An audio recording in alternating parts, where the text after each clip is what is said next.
देखिए, ये वहाँ के गांव वाले पहले दिन से कह रहे हैं कि ऊपर अभी झील बननी शुरू हो गई है और वो चीज़ अब सबके संज्ञान में आ चुकी है। हमने भी इस बात को पहले कहा था और इस खतरे को ध्यान में रख करके सारा काम किया जाना चाहिए। बल्कि इसीलिए हमने सारे ग्लेशियरों का सेफ्टी ऑडिट करने, हमने कहा एक उसकी तकनीकी जांच के लिए हम शीर्ष जो संस्थान हैं उनकी कमेटी बनाई जाए और ये जांच करवाई जाए, क्योंकि जहाँ भी परियोजनाएं हैं उनके ऊपर जहाँ भी ग्लेशियर हैं उनमें खतरे की स्थिति बनी हुई है। फॉर्म करके सर पार्लियामेंट में डिबेट हो रही है, राहुल गांधी ने भी इसमें पार्टिसिपेट किया। उन्होंने कहा कि 4 लोग हैं इस देश को चला रहे हैं और प्रधानमंत्री को फिक्र नहीं है किसानों को। ये बिल्कुल फैक्ट है, दिन के उजाले की तरीके से फैक्ट है।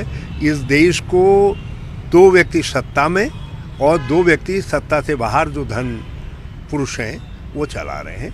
ये चारों के हित के लिए ये 2 चला रहे हैं और 2 के हित के लिए काम हो रहा है। सब कुछ जो है अंबानी अडानी उनके हितों के लिए हो रहा है। ये फार्म लॉज का मकसद केवल उन्हीं धनाढ्य लोगों को और उनके चहितों को समृद्ध करना है, उनको फ़ायदा पहुंचाना है। सर ने चाइना का जिस तरीके से घुसपैठ है भारत के अंदर, उसको लेकर के भी सवाल उठाए। उन्होंने कहा प्रधानमंत्री, रक्षा मंत्री एक शब्द भी नहीं बोलते हैं कभी इसके बारे में। हाँ, ये बात है कि ये पहली बार है देश के बजट में रक्षा शब्द गायब है, डिफेंस शब्द गायब है। और आपने एक्चुअल में डिफेंस एलोकेशन घटा दिया है। ये भी है, डिफेंस एलोकेशन घटा दिया है। और चीन आक्रामक है, इस बात को सरकार आज भी कहने में हिचकिचा रही है, जबकि ये तथ्य है कि सरकार ने इस बात को छुपाया है कि हमारी लाइन ऑफ एक्चुअल कंट्रोल जो है उससे अंदर चाइना है। इसीलिए तो हम उनसे कह रहे हैं कि आप मई 2020 की स्थिति खड़ी करिए करके। इसका मतलब है मई 2020 में चीन ने हमारी लाइन ऑफ एक्चुअल कंट्रोल के साथ छेड़ाखानी करके अंदर घुसा है।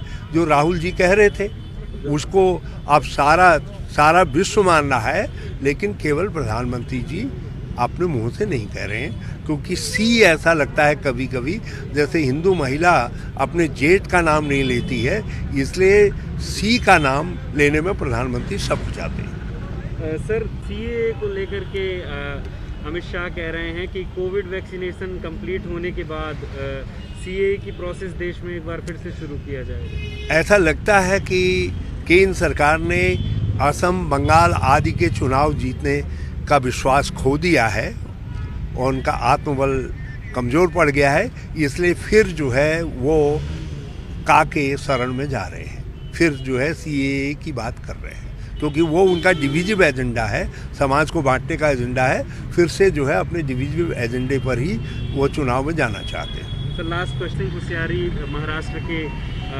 राज्यपाल हैं, कल उनका विजिट था उत्तराखंड का, और ऐसा कहा जा रहा है कि जो सरकारी विमान है वो उनको नहीं दिया गया। मैं जानता नहीं क्या स्थिति है, मगर एक बात मैं कहना चाहता हूँ, चाहे महाराष्ट्र के महामहिम हो या पश्चिमी बंगाल के महामहिम हो और कोई और महामहिम हो, अब ये लोग जो है महामहिम जो संवैधानिक हेड है वो नहीं रह गए हैं, ये केवल भाजपा के कार्यकर्ता रह गए हैं। इसलिए किस सरकार ने हाँ ना क्या कहा वो ये नहीं माना जा सकता कि महामहिम के साथ कहा है, बल्कि ये समझना चाहिए हमको कि एक भाजपा के कार्यकर्ता को समझ करके